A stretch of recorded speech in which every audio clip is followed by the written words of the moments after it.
Hello दोस्तों, आप लोगों का स्वागत है हमारे इस प्यारे से YouTube channel board online classes में। तो आप लोग कैसे हैं? उम्मीद करते हैं कि आप लोग बहुत अच्छे होंगे। तो आज हम लोग पढ़ने जा रहे हैं क्लास 10th के फिजिक्स चैप्टर पहला, प्रकाश का परावर्तन पढ़ने जा रहे हैं। तो आप लोग वीडियो पे बने रहें। अगर चैनल पर नए हैं तो लाइक कमेंट शेयर कर दीजिएगा। चलिए देखते हैं हम लोग प्रकाश के बारे में। तो प्रकाश लाइट से संबंधित कुछ तथ्य फैक्ट्स जिनकी जानकारी आपको पिछली वर्गों में हो चुकी है तथा जिनका उपयोग आपको इस अध्याय में अगले दो अध्यायों में करना है, निम्नलिखित है। प्रकाश और उसके स्रोत किसे कहते हैं? तो वस्तुओं को देखने के लिए आंखों के अतिरिक्त प्रकाश का होना आवश्यक है।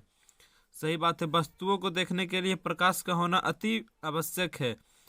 अंधकार में हम कुछ भी नहीं देख पाते हैं। अंधकार में हम लोग कुछ नहीं देख पाते हैं, अतः प्रकाश वह फैक्टर है जिसकी सहायता से हम वस्तुओं को देखते हैं। प्रकाश वह कारक है जिसकी सहायता से हम वस्तुओं को देख पाते हैं। वास्तव में प्रकाश जब वस्तुओं से टकराकर हमारी आंखों तक पहुंचता है तब हम वस्तुओं को देख पाते हैं। सही बात है, जब प्रकाश हमें आंखों से पहुंचता है, मतलब किसी से टकरा के पहुंचता है, तो हमें आंखों से देख पाते हैं। जिस वस्तु से प्रकाश निकलता है उसे हम प्रकाश स्रोत कहते हैं, लाइट सोर्सेस कहते हैं। जिस वस्तु से प्रकाश निकलती है उसे हम लोग प्रकाश स्रोत कहते हैं। कुछ प्रकाश स्रोत प्राकृतिक नेचुरल है और कुछ मानव निर्मित मतलब मैन मेड है। जैसे सूर्य, तारे आदि प्रकाश के प्राकृतिक स्रोत है। इनमें सूर्य हम पृथ्वीवासियों के लिए प्रकाश का सबसे बड़ा स्रोत है। सूर्य जो है सो पृथ्वीवासियों के लिए सबसे बड़ा स्रोत है। बिजली का जलना, बल्ब या ट्यूब, मोमबत्ती, लैंप, दिया आदि प्रकाश के मानव निर्मित स्रोत है। सब मोमबत्ती, लैंप सब मानव के द्वारा बनाया गया है। प्रकाश के जितने भी स्रोत है उनमें अन्य प्रकार की विभिन्न ऊर्जाओं को प्रकाश में बदला जाता है। प्रकाश में जितने स्रोत है उनमें अन्य विभिन्न ऊर्जाओं को प्रकाश में बदला जाता है। जैसे देख लेते हैं, लालटेन को लैंप आदि में तेल में संचित रासायनिक ऊर्जा को प्रकाश में बदला जाता है। तेल में रासायनिक ऊर्जा को प्रकाशीय ऊर्जा में बदला जाता है। इसी प्रकार बिजली के बल्ब और टॉर्च में विद्युत ऊर्जा को प्रकाश में परिणत किया जाता है, मतलब बदला जाता है। इस प्रकार हम पाते हैं कि ऊर्जा के विभिन्न रूपों से प्रकाश की प्राप्ति होती है। अतः प्रकाश एक प्रकार की ऊर्जा है। प्रकाश दूसरा, प्रदीप्त और अप्रदीप्त वस्तुएं। प्रदीप्त और अप्रदीप्त वस्तुएं किसे कहते हैं? तो चलिए देख लेते हैं, अप्रदीप्त और प्रदीप्त वस्तु किसे कहते हैं। तो कुछ वस्तुएं प्रकाश उत्सर्जित करती है, मतलब प्रकाश देती है। उत्सर्जित करता मतलब क्या है? प्रदान करना। प्रकाश देती है, जैसे सूर्य, बिजली का जलता बल्ब, जलती मोमबत्ती आदि वे वस्तुएं जो प्रकाश उत्सर्जित करती है उसे प्रदीप्त या दीप्तमान करते हैं। जैसे ल्यूमिनियस कहते हैं दीप्तमान वस्तुएं कहलाती है।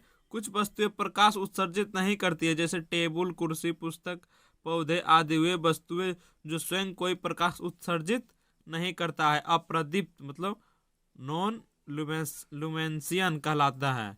नॉन लुमेंसियन अप्रदीप्त वस्तुएं कहलाती है। चलिए आगे देख लेते हैं।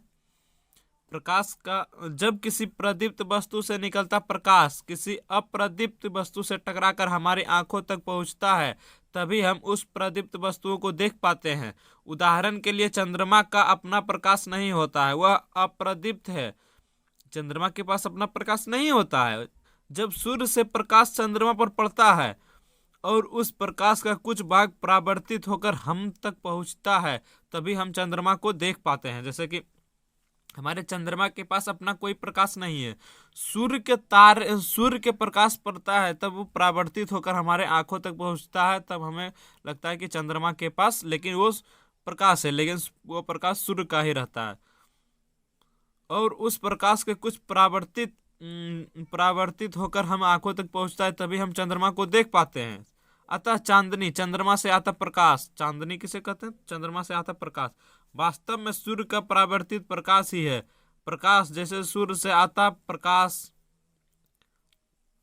जब सूक्ष्म कणों जैसे वायु के अणुओं या धूल कणों, सूक्ष्म कणों जैसे पर पड़ता है तो वे कण उन पर पड़ने वाले प्रकाश की कुछ ऊर्जा को अवशोषित एब्जॉर्ब कर फिर उसे चारों ओर विकृत करते हैं। इस प्रक्रिया को प्रकीर्णन कहते हैं। स्टेचरिंग कहा जाता है प्रकीर्णन। जैसे कि प्रकाश, जैसे कि सूर्य से प्रकाश जब सूक्ष्म कणों जैसे वायु और अनुसूक्ष्म कणों पर पड़ता है तो वे कण उन पर पड़ने वाले प्रकाश की ऊर्जा में अवशोषित कर उसे चारों ओर विकृत कर देते हैं। इस प्रक्रिया को प्रकीर्णन कहा जाता है। जैसे किसी पर पड़ा हुआ चारों ओर फैल जाता है प्रकाश, उसे प्रकीर्णन कहा जाता है। इस प्रकीर्णित इस स्टेट में प्रकाश के कारण हम दिन में ऐसी वस्तुओं को देख पाते हैं जिस पर सूर्य का प्रकाश सीधे नहीं पड़ता है, उसे हम सूर्य के प्रकाश को देख पाते हैं। चलिए अगला, प्रकाश की किरणें किसे कहते हैं? तो किसी प्रदीप्त पदार्थ जैसे मोमबत्ती की लौ या बिजली के जलते बल्ब से प्रकाश सरल रेखा में किसी दिशाओं में जाता है। एक सरल रेखा पर चलने वाले प्रकाश को प्रकाश की किरण कहते हैं, रे। एक सरल रेखा पर चलने वाले प्रकाश को प्रकाश की किरण कहते हैं। चित्रों में सरल रेखा पर तीर का चिन्ह वह दिखाया गया है। चित्रों में तीर का चिन्ह जिसमें प्रकाश चलता है। प्रकाश की किरणों के समूह को प्रकाश का किरणपुंज कहते हैं, बेम। किरणों के समूह को प्रकाश किरणपुंज कहते हैं। मुख्यतः किरणपुंज 3 प्रकार के होते हैं। कौन कौन किरणपुंज होते हैं? तो अब सारी किरणपुंज, जैसे डिब्लेजिंग बेम कहते हैं। समांतर किरणपुंज पैराबेल बीम कहते हैं समांतर को। अभिसारी किरणपुंज कॉन्वर्जिंग बेम कहते हैं। पहला अपसारी किरणपुंज। इस प्रकार के किरणपुंज में प्रकाश की किरणें एक बिंदु स्रोत से निकलकर फैलती चली जाती है, इसे अपसारी किरणपुंज कहते हैं। अपसारी किरणपुंज में एक बिंदु से होकर प्रकाश फैलती चली जाती है। चित्र 1 में हम लोग देख लेते हैं अपसारी किरणपुंज। अपसारी किरणपुंज एक बिंदु से फैलती चली जा रही है, उसे अपसारी किरणपुंज कहते हैं। जैसे कि एक जगह से फैलना, उसे अपसारी किरणपुंज कहते हैं। दूसरा देख लेते हैं समांतर किरणपुंज। ऐसे किरणपुंज में प्रकाश की किरणें एक दूसरे के समांतर होती है, जो कि चित्र 1.1 बी में दिखाया गया है। बहुत दूरी की किरणों प्रकाश की किरणें समांतर किरणपुंज। ऐसे किरणपुंज में प्रकाश की किरणें एक दूसरे के समांतर होती है। चित्र 1.1 बी में बहुत दूरी में स्थित प्रकाश स्रोत जैसे सूर्य से आते हुए किरणपुंज को समांतर किरणपुंज कहा जाता है। 1 में देख लीजिए, एक समान जो चलती है उसे हम लोग समांतर किरणपुंज कहते हैं। चलिए सी नंबर देख लेते हैं, अभिसारी किरणपुंज। इस प्रकार के किरणपुंज में प्रकाश की किरणें एक बिंदु से आकर मिलती है या मिलती हुई प्रतीत होती है, अतः ऐसे किरणपुंज में किरणों के बीच की दूरी घटती है।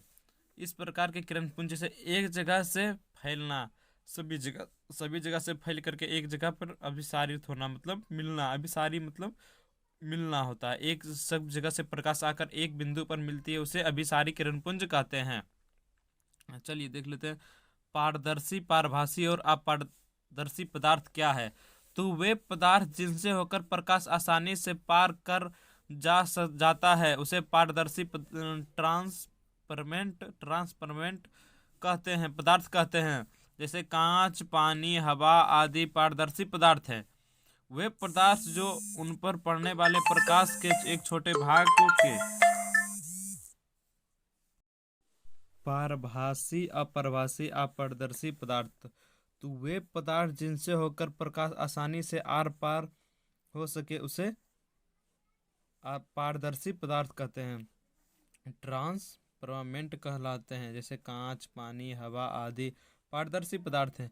वे पदार्थ जो उन पर पड़ने वाले प्रकाश के एक छोटे भाग को ही अपने में से होकर जाने देते हैं, उसे पारभासी पदार्थ करते हैं। जैसे कि अपने से होकर कुछ पदार्थ को जाने ही देते हैं, उसे अपारदर्शी पारभासी पदार्थ कहते हैं। जैसे घिसा हुआ कांच, तेल लगा हुआ कागज, बैलून, रबड़, आँख की पलक, ट्रेसिंग पेपर, बटर पेपर, चर्म, रक्त, दूध, धान, घना धुआं, हल्के बादल, कुहासा इत्यादि पारभासी पदार्थ हैं। वे पदार्थ जो प्रकाश को अपने में से होकर नहीं जाने देते हैं, उसे अपारदर्शी कहते हैं। अपारदर्शी कहते हैं। ओपिक्यू, ओ मतलब क्या होता है? ओ मतलब ना होता है, पदार्थ कहलाते हैं। जैसे लकड़ी, लोहा, पत्थर, अलकतरा, पेंट, मोटा गत्ता, धातु, प्लेट इत्यादि। तो ये सब पदार्थ नहीं जाने देते उसे अपारदर्शी पदार्थ कहते हैं। अगला देख लेते हैं मुख्य प्रकाश का परावर्तन। प्रकाश का परावर्तन, तो प्रकाश का परावर्तन किसे कहते हैं? तो प्रकाश के किसी वस्तु से टकरा कर लौटने को प्रकाश का परावर्तन कहते हैं, जैसे रिफ्लेक्शन ऑफ लाइट। प्रकाश का परावर्तन, किसी वस्तु से टकराकर प्रकाश को लौटने की क्रिया को प्रकाश का परावर्तन कहते हैं। अच्छी तरह से पॉलिश की हुई चिकनी सतहों पर पड़ने वाली प्रकाश का अधिकांश भाग उनके द्वारा लौटा दिया जाता है, अर्थात परावर्तित हो जाता है। समतल दर्पण प्रकाश का एक अच्छा परावर्तक सतह है। समतल दर्पण, जैसे देख लेते हैं समतल दर्पण चित्र। यहाँ चांदी की परत को रखा गया है, यहाँ चिकना कांच है, इधर इधर पेंट किया गया, लाल पेंट की गई सुरक्षित परत। परावर्तक सतह है, ये परावर्तक सतह। समतल कांच में परावर्तित हो गई किरण, इसे आया ऐसे जाना, परावर्तित होना, परावर्तक सतह समतल दर्पण कहते हैं। समतल दर्पण प्लान मिरर चिकने कांच की एक समतल प्लेट से बना होता है। समतल कांच की प्लेट की एक सतह को रजतित सिल्वर्ड कर दिया जाता है, अर्थात उस पर रजत चांदी सिल्वर की एक पतली परत जमा दी जाती है। रजतित करने के बाद उस चांदी की पतली परत पर लाल या किसी अन्य गहरे रंग की पेंट चढ़ा दी जाती है, जो कि चित्र 1.2 में दिया गया है। चित्र 1.2 देखिए, चित्र 1.2 में दिखाया गया है, लाल पेंट के करके रजतित कर दिया गया है। पेंट चढ़ने से चांदी की परतें खरोच आदि से सुरक्षित रहती है। चलिए, प्रकाश की किरणें एक पथ दर्शाने वाले चित्रों को किरण आरेख कहते हैं। किरण आरेख में सुविधा के लिए समतल दर्पण का चित्र 1.2b की तरह दर्शाया गया है। किरण आरेख कहते हैं, देखिए, परावर्तक सतह को किरण आरेख कहते हैं। परावर्तक सतह को किरण आरेख कहते हैं। अब हम लोग पढ़ने वाले हैं परावर्तन के नियम को। परावर्तन के नियम को देख लेते हैं। प्रकाश की किरण की सतह पर पड़ने वाले जिन नियमों का पालन करते हुए उसी सतह से परावर्तित होती है, उस नियमों को परावर्तन के नियम कहते हैं, लॉ ऑफ रिफ्लेक्शन कहते हैं। इन नियमों को समझने के लिए कुछ पदों ट्रेम्स की व्याख्या आवश्यक है, जैसे यहाँ आपतन बिंदु, आपतित किरण आपतन बिंदु पर आकर परावर्तित लौटना से परावर्तित किरण, और आपतन बिंदु से एक कोण खींचा गया है जो एन, उसे अभिलंब कहते हैं। यह आपतन बिंदु है। चलिए देख लेते हैं हम लोग आपतित किरण। किसी सतह पर पड़ने वाली किरण को आपतित किरण कहते हैं, इंसिडेंट रे कहते हैं। चित्र 1.3 में देखा गया, तो चित्र 1.3 में देखिए, आपतित किरण, किसी सतह पर पड़ने वाली किरण को आपतित किरण कहते हैं। अगला है आपतन बिंदु।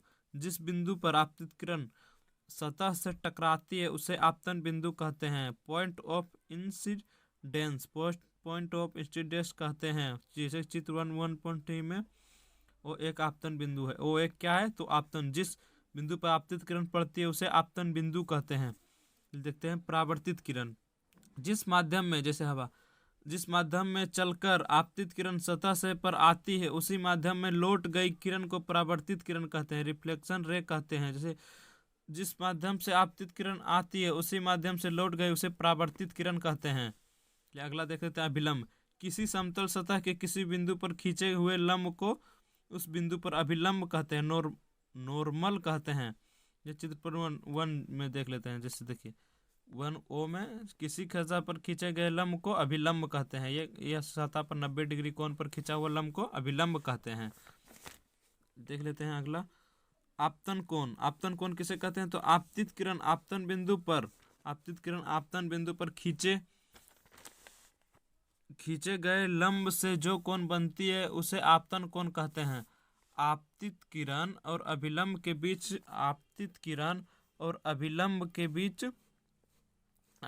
बीच खींचे गए कोण को आपतन कोण कहते हैं। आपतित किरण इधर से आ रही, अभिलंब के बीच के कोण को, इस कोण को आपतन कोण कहते हैं। आपतन कोण कहते हैं, कोण ए को आई आपतन कोण कहते हैं। दूसरा परावर्तन कोण।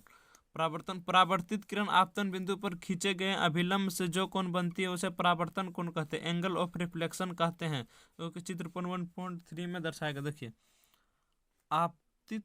परावर्तित किरण तथा आपतन बिंदु के बीच बने कोण को परावर्तन कोण कहते हैं। आपतित किरण तथा आपतन बिंदु के बीच बने कोण को। कोण को, जैसे इसे कोण आई से आपतन कोण को कोण आई से डिनोट दर्शाते हैं, और परावर्तन कोण को कोण आर से। प्रकाश के परावर्तन के निम्नलिखित दो नियम है, देख लेते हैं प्रकाश के परावर्तन के दो नियम कौन कौन से।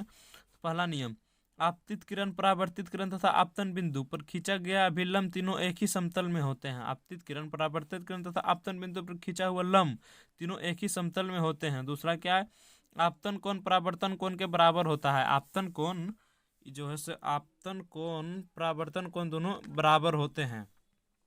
चलिए, समतल दर्पण पर लंबवत पड़ने वाली किरण परावर्तन। चित्र 1.4 में प्रकाश की किरण NP समतल दर्पण है, AB पर लंबवत आपतित हो रही है, अतः आपतन कोण I बराबर 0 है। देखिए, आपतन कोण I बराबर आपतित किरण परावर्तित किरण समकोण, और पड़ने वाली किरण को जैसे इस माध्यम से गई किरण उसी माध्यम से आ रही है।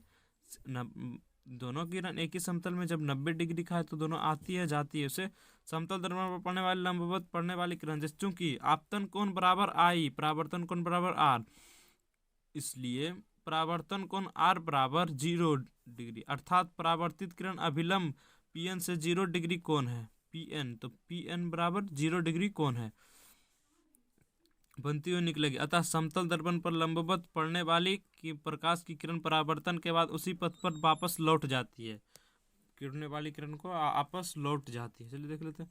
प्रतिबिंब, प्रतिबिंब किसे कहते हैं, तो जब किसी दर्पण के सामने कोई वस्तु रखी जाती है तब उसका प्रतिबिंब इमेज दिखाई पड़ता है।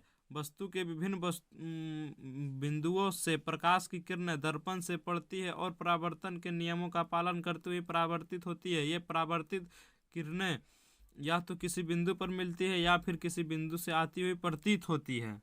तो देखिए प्रतिबिंब का डिफिनेशन, किसी बिंदु स्रोत से आती प्रकाश की किरणें दर्पण से परावर्तन के बाद जिस बिंदु पर मिलते हुए प्रतीत होती है उसे हम लोग बिंदु स्रोत का प्रतिबिंब कहते हैं। जिस बिंदु पर आते हुए है और आती हुई प्रतीत होती है उसे हम लोग प्रतिबिंब कहते हैं। प्रतिबिंब दो प्रकार के होते हैं, वास्तविक इमेज, आभासी image, real image and virtual image. आभासीय काल्पनिक, तो वास्तविक प्रतिबिंब किसे कहते हैं, तो वास्तविक किसी बिंदु स्रोत से आती प्रकाश की किरणें दर्पण से परावर्तन के बाद जिस बिंदु पर वास्तव में मिलती है उसे उस बिंदु स्रोत को वास्तविक प्रतिबिंब कहते हैं। किसी बिंदु पर आई हुई प्रकाश की किरणें बिंदु पर मिलती है उसे, अतः वास्तविक प्रतिबिंब पर्दे पर प्राप्त किया जा सकता है। वास्तविक प्रतिबिंब वस्तु की अपेक्षा में हमेशा उल्टा होता है। और आभासी प्रतिबिंब को देख लेते हैं। आभासी प्रतिबिंब, किसी बिंदु स्रोत से आती प्रकाश की किरणें परावर्तन के बाद जिस बिंदु पर आती हुई प्रतीत होती है उस बिंदु स्रोत से आभासी प्रतिबिंब कहते हैं। अतः आभासी प्रतिबिंब को पर्दे पर प्राप्त नहीं किया जा सकता है। आभासी प्रतिबिंब वस्तु की अपेक्षा हमेशा सीधा होता है।